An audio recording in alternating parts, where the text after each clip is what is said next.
ज्ञान book channel में आपका स्वागत है। आज हम एक कहानी सुनाने जा रही हूँ जिसको सुनने के बाद आप कभी अपने जीवन में किसी का कभी नकल नहीं करना चाहेंगे। तो ऐसा ही ज्ञानवर्धक मोटिवेशन कहानी सुनने के लिए आप हमारे चैनल को लाइक, शेयर और सब्सक्राइब करके नए हो तो बेल आइकन दबा दीजिए तो आपको नया वीडियो का नोटिफिकेशन मिलता रहेगा। तो चलिए सुनाती हूँ। एक बार की बात है, किसी गांव में बहुत ही गरीब किसान रहता था। वह किसान एक समय अमीर व्यक्ति भी रह चुका था। वह जब अमीर था तब भी और आज गरीब होने के बाद भी वह दूसरों की मदद किया करता था। वह जितना हो सकता था वह दूसरे की मदद करता था।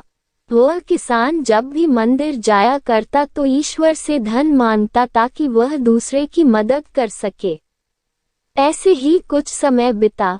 एक दिन किसान ने एक सपना देखा कि अगले दिन तुम्हारे घर पर एक साधु आएंगे। जब वह तुम्हारे घर आए तो उनके घर के अंदर आते ही उनके सर के पीछे डंडे से स्पर्श करना।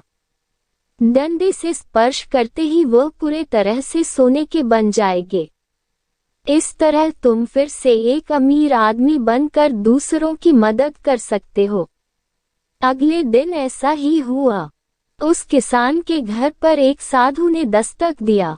यह किसान पहले से ही डंडा लेकर तैयार था। जैसे ही वह साधु घर के अंदर आया, किसान से डंडे से उसके सर के पीछे स्पर्श किया और वह पूरी तरह सोने के बन गए। अब यह सब कुछ एक नाई, बाल काटने वाला, ने देख लिया। यह नाई किसान के घर किसान का बाल काटने आया था। उस नाई ने सोचा, अगर किसी साधु को डंडा से मारने पर सोने का बदलता है तो मैं इस तरीके से बहुत ही अमीर बन सकता हूँ। मुझे भी साधुओं को डंडे से मारकर अमीर बनना चाहिए। उस किसान ने तो बस एक ही साधु को डंडा से मारा, मैं एक से ज्यादा साधु को डंडे से मारकर उससे भी ज्यादा पैसे वाला बन जाऊंगा। यह सोचकर नाई ने कुछ साधु को अपने घर भोजन और दान देने के लिए बुलाया। साधु भी परेशान थे कि जो नाई हमें कभी कुछ भी दान नहीं दिया, आज वह भोजन भी खिलाएगा और दान भी देगा। वैसे भी वह सभी साधु नाई के बताए समय पर नाई के घर पहुंच गए।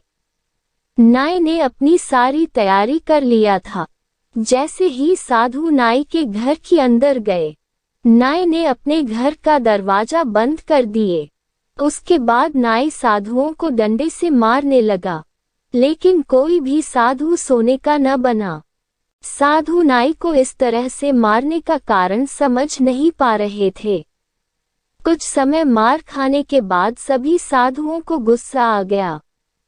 सभी साधु मिलकर नाई को खूब मारा। नाई को मारने के बाद वह नाई के घर से बाहर आ गए।